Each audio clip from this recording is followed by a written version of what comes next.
जय हिंद फ्रेंड्स। तो आप सबका बहुत बहुत शुक्रिया कि आपने मेरे वीडियो को देखा है। लगभग 16 आदमी ने देखा, 1000 लोगों के पास भेजा गया जिसमें कि 16 आदमी ने देखा है। कोई बात नहीं, आगे भी इसी प्रकार आदमी देखते रहेगा और ज़्यादा ही बढ़ता रहेगा। मुझे 50 सब्सक्राइबर चाहिए, इससे ज़्यादा नहीं चाहिए। मैं आप लोगों के लिए कुछ ना कुछ करता रहूँगा। और आज जो है एशियन हिस्ट्री का चैप्टर नंबर 3 है वैदिक सभ्यता। तो इसके बारे में वन लाइनर क्वेश्चन ऑब्जेक्टिव जो है इसको पूरा करेंगे। तो बस आपको ध्यान से सुनना है, जो मैं क्वेश्चन बोलता जाऊंगा और बीच बीच में नंबर ऑफ क्वेश्चंस बोलता जाऊंगा। ठीक है, तो आपका कंफ्यूजन भी दूर होता रहेगा और आप चीज़ों को सुनते रहेंगे। तो स्टार्ट करते हैं। तो पहला क्वेश्चन ये है कि सैंधव सभ्यता के बाद भारत में किस सभ्यता का विकास हुआ था? तो वैदिक सभ्यता का। निम्नलिखित में से वैदिक सभ्यता को और किस नाम से जाना जाता है? तो आर्य सभ्यता। वैदिक सभ्यता के निर्माता कौन थे? तो आर्य थे। निम्नलिखित में से कौन सा वैदिक संस्कृति के आर्य शब्द का अर्थ नहीं है? तो आर्यपुत्र। नंबर 5 नंबर क्वेश्चन, आर्यों की भाषा क्या थी? तो संस्कृति थी। सर्वप्रथम किस विद्वान ने 1853 ईस्वी में आर्य शब्द का प्रयोग श्रेष्ठ जाति के आशय के लिए किया था? तो मैक्स मूलर ने। 7 नंबर क्वेश्चन, वैदिक सभ्यता कैसी सभ्यता थी? तो ग्रामीण सभ्यता थी। 8 नंबर क्वेश्चन, आर्य सभ्यता के बारे में जानकारी का सबसे महत्वपूर्ण स्रोत क्या है? तो वेद। ऋग्वेद संस्कृति का काल किसे माना जाता है? तो 1500 ईसा पूर्व से 1000 ईसा पूर्व को माना जाता है। उत्तर वैदिक संस्कृति का काल किसे माना जाता है? तो 1000 ईसा पूर्व से 600 ईसा पूर्व माना जाता है। 14वीं सदी में पूर्व का एक अभिलेख जिसमें वैदिक देवताओं का वर्णन प्राप्त हुआ है वो बोगाचकोई अभिलेख से।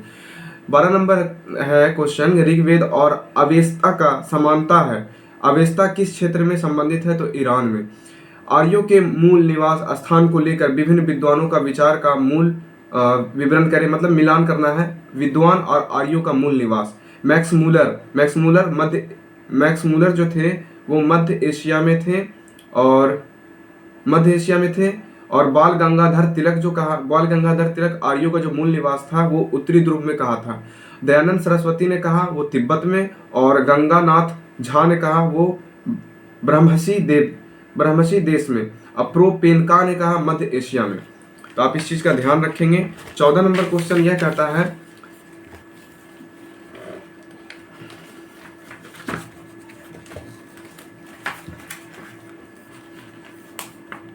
14 नंबर क्वेश्चन, आर्यों के आरंभिक स्थिति की जानकारी का मुख्य स्रोत किस ग्रंथ को माना जाता है? तो ऋग्वेद को माना जाता है। ऋग्वेद में आर्य निवास स्थल के लिए प्राप्त सैंधव क्षेत्र का उल्लेख मिलता है जिसका अर्थ है 7 नदियों का क्षेत्र। मिलान करना है वैदिक नदियां और आधुनिक नाम। कुंभा का है काबुल में, और परुसनी आपको रावी नदी के किनारे है, और सदा नीरा आपका गंडक नदी, और सतुद्री ये आपके चिनाव नदी, आस्किनी सतलज नदी। ऋग्वेद समाज कैसा है? तो पितृ सत्तात्मक है। ऋग्वेद काल में समाज संगठन किस पर आधारित है? गोत्र पर। ऋग्वेद काल में सबसे छोटी राजनीतिक एवं सामाजिक इकाई थी परिवार। ऋग्वेद समाज में सबसे छोटी इकाई परिवार या कुल थी जिसकी मुखिया पिता होते थे, उन्हें क्या कहा जाता था? कुलप कहा जाता था। 21 नंबर क्वेश्चन है, वैदिक संहिताओं में कितनी नदियां का उल्लेख मिलता है? 31 नदियों का। 22 नंबर क्वेश्चन है, ऋग्वेद में कितनी नदियों का उल्लेख मिलता है? तो 25 नदियों का। ऋग्वेद में नदी सूक्त में केवल कितनी नदियों का वर्णन किया गया है? 21। निम्नलिखित में से कौन सा कथन सही है? तो ऋग्वेद काल में सर्वाधिक महत्वपूर्ण नदी सिंधु नदी को बताया गया है, और इस काल में सर्वाधिक पवित्र नदी सरस्वती को माना गया है, जिसमें देवीतमा मातेमता एवं नदीतमा भी कहा जाता है। आप ध्यान रखेंगे इस बात को कि क्या कहा जाता है, सरस्वती को क्या कहा जाता है? देवीतमा, मातेमा और नदीतमा कहा जाता है। उसके बाद यहाँ पे आप 25 नंबर क्वेश्चन, निम्नलिखित में से किस वेद में हिमालय पर्वत एवं इसकी एक चोटी मुंजवंत का भी उल्लेख किया गया है? तो ऋग्वेद में। वैदिक कालीन पर्वत मुंजवत किस देवता का निवास स्थान माना जाता है? तो सोम का। किस क्षेत्र में ब्रह्मवत कहा जाता है? तो सतलज में यमुना का क्षेत्र को, और सरस्वती और दृष्टदूती नदियों का क्षेत्र। निम्नलिखित में से किस ग्रंथ में सरस्वती और दृष्टदूती नदियों के बीच के प्रदेश को ब्रह्मवत कहा जाता है? तो मनुस्मृति में। वैदिक सभ्यता का केंद्र माना जाता है सरस्वती और दूरदृष्टि के बीच का क्षेत्र को। 30 नंबर क्वेश्चन है, ऋग्वेद का काल संयुक्त परिवार की प्रथा प्रचलित थी। दादा दादी नाती पोता नानी आदि के लिए किस शब्द का प्रयोग किया गया था? नप्त्री। किस काल में वर्णन व्यवस्था प्रचलित था? तो ऋग्वेद काल में। ऋग्वेद के किस मंडल में पुरुष सूक्त के 4 वर्णनों की उत्पत्ति का उल्लेख मिलता है? 10वें मंडल में।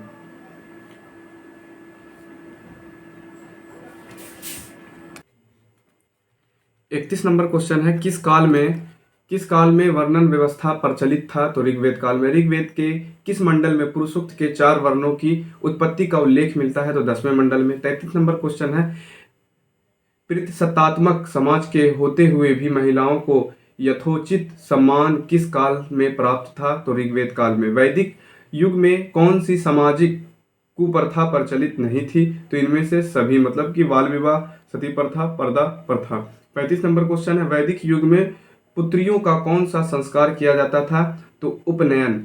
36 नंबर क्वेश्चन है, निम्नलिखित में से किस काल में विधवा विवाह के प्रथा प्रचलन में थी? तो ऋग्वेद काल में। जीवन अविवाहित रहने वाला कन्या क्या कहलाती थी?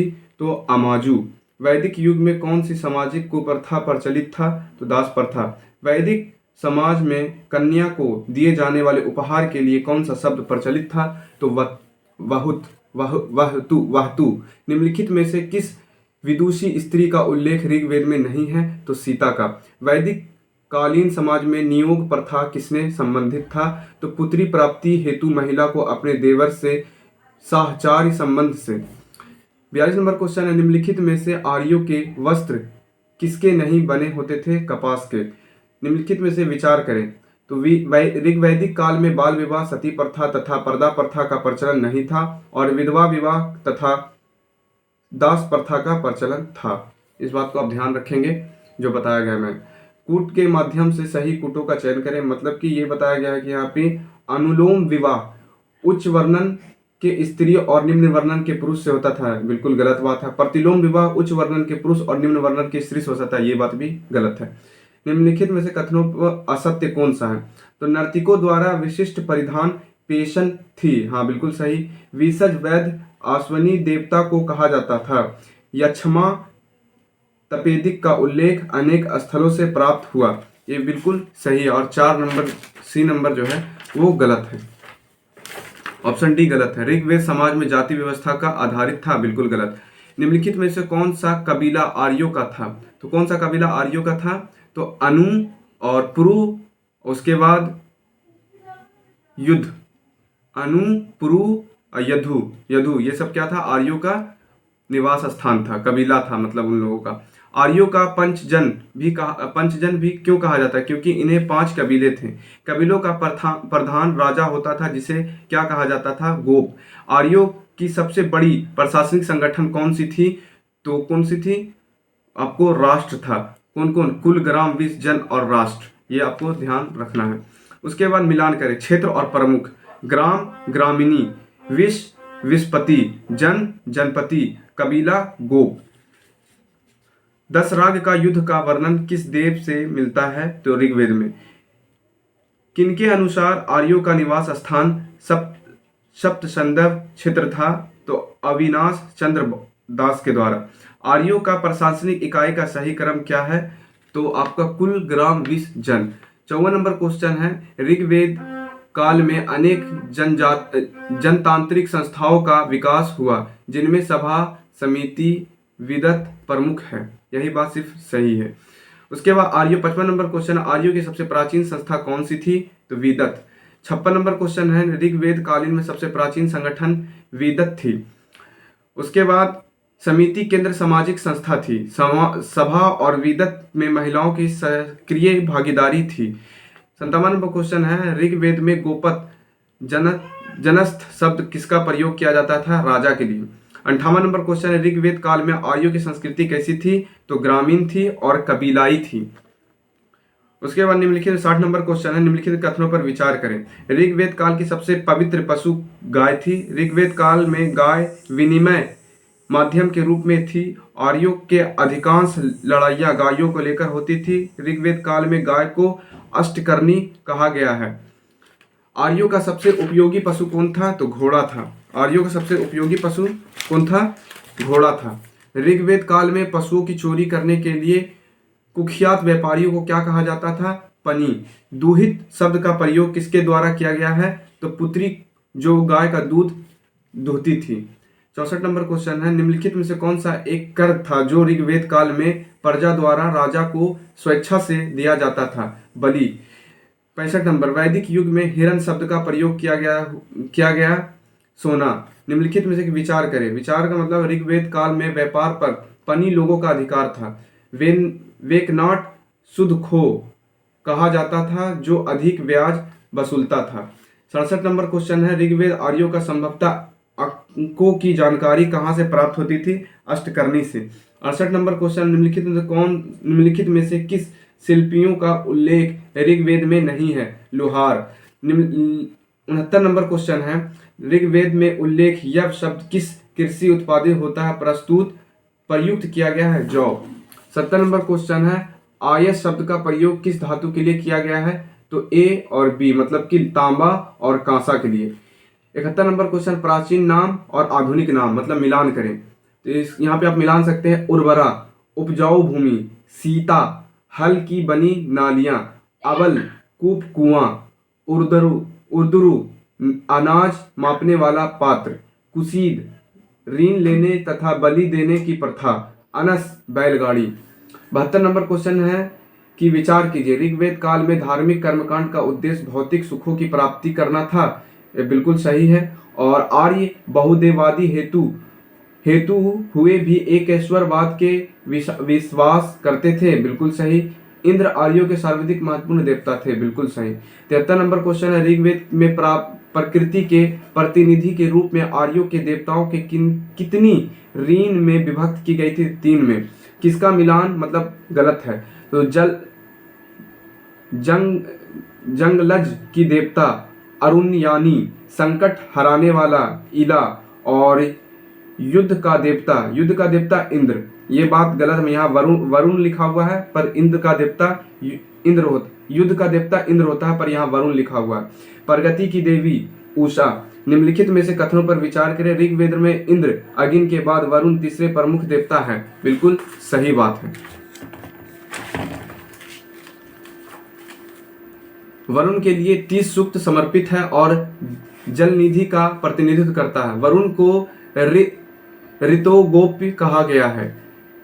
76 नंबर क्वेश्चन, निम्नलिखित में से किसे पेय पदार्थ का देवता माना जाता है? सोम को। गायत्री मंत्र का उल्लेख ऋग्वेद के तीसरे मंडल में है। इसके रचनाकार कौन है? तो विश्वामित्र। निम्नलिखित में से कथनों पर विचार कीजिए। सरस्वती पहले नदी की देवी थी जो बाद में विधा की देवी हो गई। पुष्प ऋग्वेद काल में पशुओं की देवता थे जो उत्तर वैदिक काल में शूद्रों के देवता हो गए। 79 नंबर क्वेश्चन है, ऋग्वेद कालीन में कौन सा देवता को चिकित्सा के संरक्षण कहा जाता था? रुद्र को। 80 नंबर क्वेश्चन है, ऋग्वैदिक कालीन देवताओं में सबसे प्राचीन किस देवता को माना जाता है? धौंस को। किस देवता कल्याणकर कहा जाता है? रुद्र को। 82 नंबर क्वेश्चन है, ऋग्वैदिक काल में उपासना की कौन सी विधि प्रचलित थी? तो प्रार्थना एवं यज्ञ का। 83 नंबर क्वेश्चन है, निम्नलिखित में से किसने रुद्र को यूनानी देवता अपोलो के समान बताया? हॉलर ने। ऋग्वेद के किस मंडल की रचना संभवतः सबसे बाद में की गई है? 1 से 10वें मंडल में। 85 नंबर क्वेश्चन, निम्नलिखित में से कौन सा उत्तर वैदिक काल के अध्ययन के महत्वपूर्ण स्रोत में से एक नहीं है? तो ऋग्वैदिक काल। किस काल में लौह प्रौद्योगिकी युग की शुरुआत की प्राप्त साक्ष्य मिले हैं? तो उत्तर वैदिक काल में। निम्नलिखित में से कथनों पर विचार करें। उत्तर वैदिक काल के अध्ययन के लिए चित्रित सुधर, मृत भांड एवं महत्वपूर्ण साक्ष्य है। उत्तर वैदिक काल के संस्कृति का मुख्य केंद्र मध्य देश था। इसका प्रसार सरस्वती नदी को लेकर गंगा के दोआब तक था। 88 नंबर क्वेश्चन है, किस ग्रंथ में उत्तर वैदिक काल में आर्यों का सदानीरा गंडक के पूर्व की ओर प्रसार का वर्णन मिलता है? तो शतपथ ब्राह्मण। 89 नंबर क्वेश्चन है, 600 ईसा पूर्व के आसपास आर्य लोग निम्न में से किस राज्य से परिचित नहीं थे? मिथिला से। 90 नंबर क्वेश्चन है, उत्तर वैदिक काल में रेवा, नर्मदा और सदानीरा गंडक नदियों का उल्लेख ब्राह्मण ग्रंथ से मिलता है? शतपथ में। 91 नंबर क्वेश्चन है, उत्तर वैदिक साहित्य में पूर्वी हिमालय के किस पर्वत का उल्लेख किया गया है? तो इनमें से सभी, मतलब त्रिकुगुद, कौच और मैनाक। 92 नंबर क्वेश्चन, उत्तर वैदिक काल में सामाजिक व्यवस्था किस पर आधारित है? वर्णाश्रम। 93 नंबर क्वेश्चन है, किस काल में सामाजिक व्यवस्था वर्णों का आधार कर्म पर आधारित न होकर जाति पर आधारित हो गया है? उत्तर वैदिक काल। किस काल में व्यवस्था अनुवांशिक होने लगा था? उत्तर वैदिक काल में। वर्ण व्यवस्था की उत्पत्ति की सर्वप्रथम व्याख्या किस धर्म ग्रंथ से मिलता है? ऋग्वेद से। 96 नंबर क्वेश्चन, निम्नलिखित में से किन 3 वर्ण को द्विज कहा जाता है? तो ब्राह्मण, क्षत्रिय और वैश्य को। किस ब्राह्मण ग्रंथ में चारों वर्णों का कर्तव्यों का उल्लेख मिलता है? तो ये क्वेश्चन छोड़ देते हैं। ऐत्रेय ब्राह्मण ग्रंथ में किसे कृपान कहा गया है? पुत्री को। निम्नलिखित में से किन विदुषी कन्याओं का उल्लेख शतपथ ब्राह्मण ग्रंथ में मिलता है? तो यह आपको मिलता है गार्गी, गंधर्व, गृहीता, मैत्रेय और लोपामुद्रा। 100 नंबर क्वेश्चन है, किस हिंदू ग्रंथ में सर्वप्रथम महिलाओं की संपत्ति के अधिकार में संबंध जानकारी प्राप्त होता है? तो याज्ञवल्क्य स्मृति में। 101 नंबर क्वेश्चन, निम्न में से कौन सा ग्रंथ हिंदू उत्तरदायी अधिनियम 1956 संशोधन का आधार ग्रंथ है? मिताक्षरा। गोत्र व्यवस्था किस काल में स्थापित की गई? ऋग्वेद काल में। निम्नलिखित में से किस उपनिषद में चारों आश्रमों का उल्लेख मिलता है? जवालोपनिषद में। किसका मिलान गलत है? मतलब किसका मिलान गलत? पैशाच विवाह बलपूर्वक कन्या को छीनकर किया गया, ये बात गलत है। गंधर्व विवाह प्रेम विवाह बिल्कुल सही। ब्राह्मण विवाह सम्मान वर्ण में विवाह। देह विवाह पुरोहित के साथ विवाह। मनुस्मृति में कितने प्रकार की विवाह की चर्चा की गई है? 8 प्रकार के। निम्नलिखित में से किसके लिए दैवीय उत्पत्ति का सिद्धांत सर्वप्रथम ऐत्रेय ब्राह्मण के उल्लेख में मिलता है? तो राजा का पद वंशानुगत किस काल में हुआ? उत्तर वैदिक काल में। उत्तर वैदिक काल में राजा को क्या कहा जाता था? उपरोक्त में से मतलब कि सम्राट, एकराट, अधिराज। किस वेद के उच्च पदाधिकारियों को रत्नी कहा जाता था? यजुर्वेद में। 110 नंबर क्वेश्चन है कि राजा का राज्याभिषेक राजयूष यज्ञ द्वारा संपन्न होता था, जिसका विस्तृत विवरण वर्णन किस ब्राह्मण ग्रंथ से मिलता है? शतपथ से।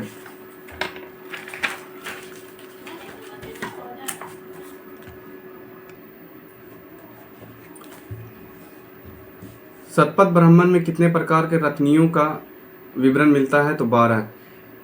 112 नंबर क्वेश्चन है कि निम्नलिखित में से कथनों पर विचार कीजिए। राजा न्याय का सर्वोच्च अधिकारी होता है, ब्राह्मण को मृत्युदंड नहीं दिया जाता था, ये बात सही है।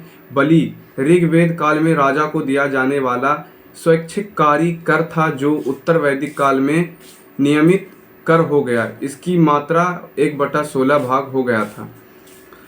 मिलान करें सेनानी और सेनापति, इसका मिलान करना है। सूत राजा का सारथी, भागदूत कर संग्रह करता, अछावाप मतलब पासे के खेल में राजा के सहयोगी, गोवीकर्तन जंगल विभाग का प्रधान, और पालागल विदूषक, छता प्रतिहारी। 114 नंबर क्वेश्चन है, उत्तर वैदिक कालीन लोगों का प्रमुख पेशा क्या था?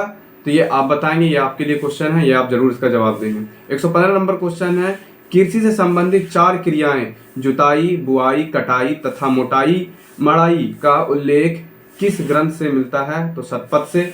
यजुर्वेद में प्रयुक्त श्याम आयास एवं पूषण आयास शब्द का किसके लिए प्रयोग किया गया है? तो लोहा के लिए। 117 नंबर क्वेश्चन है, किस स्थान से कृषि से संबंधित पहली बार लौह उपकरण मिले हैं? तो अतरंजी खेड़ा से। उत्तर वैदिक काल के लोग किस प्रकार का बर्तन से परिचय थे? तो ये इनमें से सभी काले व लाल रंग के मिश्रित मृतभांड, काले रंग का मृतभांड, चित्रित धूसर मृतभांड और लाल मृतभांड, इन सब से ये परिचित थे। निम्न के कथनों पर विचार करें। उत्तर वैदिक काल में प्रधान व्यापारी श्रेष्ठी होता था। हाँ, उत्तर वैदिक काल के निष्क और 7 मान मुद्रा की इकाई थी, बिल्कुल सही। उत्तर वैदिक काल के लोग को समुद्र का ज्ञान हो गया था, बिल्कुल सही। उत्तर वैदिक आर्यों द्वारा प्रयोग में लाई गई धातुएं थी चांदी, सोना, तांबा, लोहा और शीशा। 121 नंबर क्वेश्चन, उत्तर वैदिक काल में किस वर्ण को शिक्षा का अधिकार नहीं था? शूद्र को। उत्तर वैदिक काल में कौन सा उद्योग एक प्रमुख उद्योग था? वस्त्र निर्माण। उत्तर वैदिक काल में किस प्रकार के ऋण का उल्लेख नहीं मिलता है? तो मातृ ऋण का। 124 नंबर क्वेश्चन है, शतपथ ब्राह्मण ग्रंथ के बारे में निम्न कथनों पर विचार कीजिए।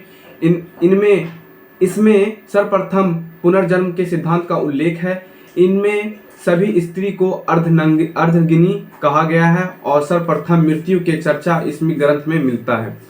मिलान करें वेद और पुरोहित। ऋग्वेद होरित, सामवेद उद्गाता, यजुर्वेद अथर्ववेद और अथर्ववेद ब्रह्मा। निम्नलिखित में से किसे मृत्यु लोक का देवता कहा जाता है? परीक्षित को। 127 नंबर क्वेश्चन में मिलान करें यज्ञ और विशेषता। अश्वमेघ यज्ञ, नंबर मिलान इसका मतलब करना है तो अश्वमेघ यज्ञ मतलब समाज की सीमा में वृद्धि। राजसूय यज्ञ मतलब राज अभिषेक। वाजपेय यज्ञ शक्ति प्रदर्शन के लिए। अगिनस्टोम यज्ञ मतलब पापों को क्षय और स्वर्ग की ओर की ले जाने वाला यज्ञ। सौत्रामणि यज्ञ पशु एवं सूरा की आहुति।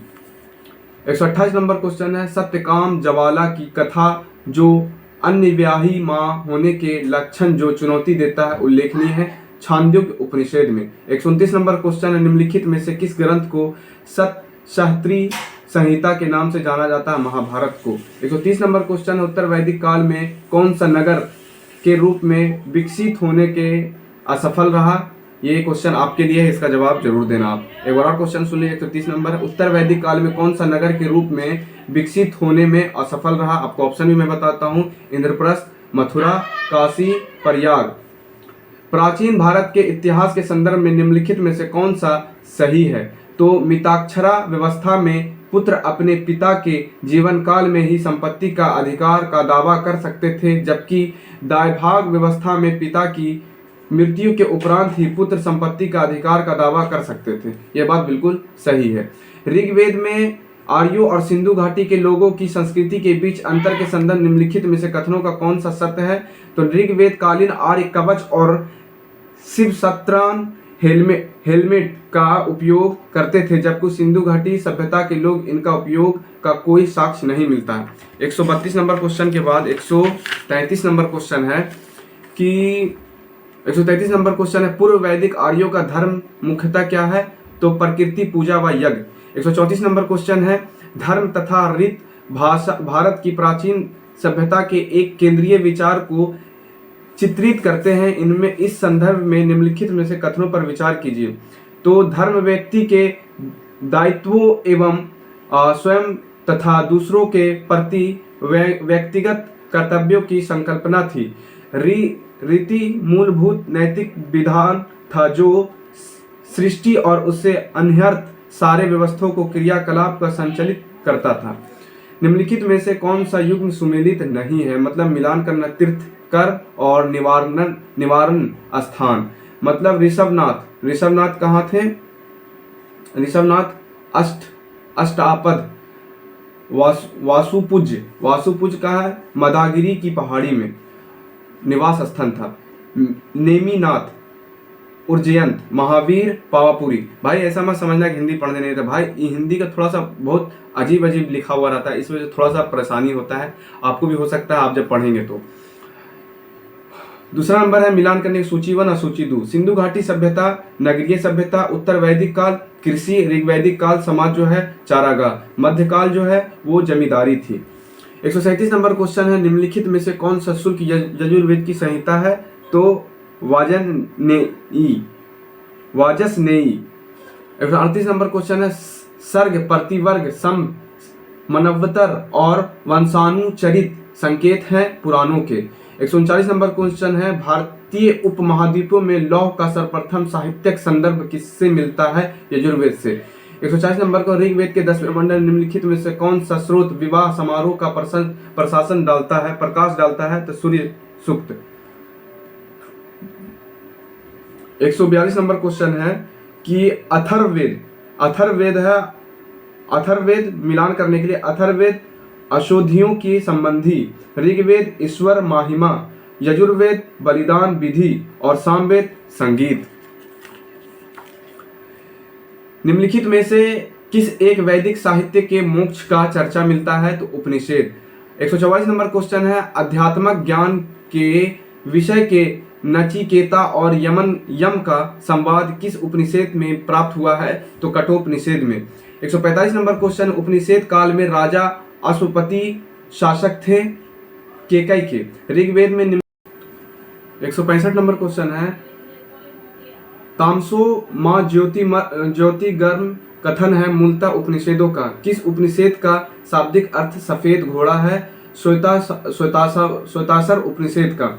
167 नंबर क्वेश्चन ऋग्वेद की मूल लिपि क्या है? ब्राह्मणी। और 168 नंबर क्वेश्चन है प्राचीनतम भारतीय समाज के प्रसंग में निम्नलिखित में से शब्दों में कौन सा शेष 3 वर्ग का नहीं है? तो कोश।